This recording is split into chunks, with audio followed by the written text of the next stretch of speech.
সোহেল, বয়স কত সোহেলের? 36 বছর। 36। বাড়ি কই? আমাদের বাড়ি নোয়াখালী, লক্ষ্মীপুর। লক্ষ্মীপুর কোন থানায়? লক্ষ্মীপুর থানা। লক্ষ্মীপুর সদরে? জি।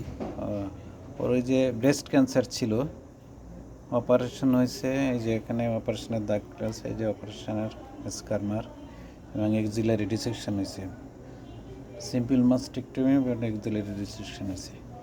এরপরেও কেমোথেরাপি পাচ্ছে। পুরুষ লোকেরও ব্রেস্ট ক্যান্সার হতে পারে, এটার জন্যই আমি দেখাচ্ছি। আসলে যার যে প্রথম ব্যথাটা তো ছিল না, প্রথমে একটু মানে বিষা ছিল। আর চাকা গোটা ছিল। জি। কেমোথেরাপি পাইছে, এখন পরবর্তী চিকিৎসার প্ল্যান হবে, রেডিওথেরাপি লাগতে পারে। এই অক্টোবর মাস ব্রেস্ট ক্যান্সার ৭৭তম মাস। আমরা কেমোথেরাপি পাচ্ছে, পরবর্তী রেডিওথেরাপি এবং হরমোন থেরাপিও লাগবে।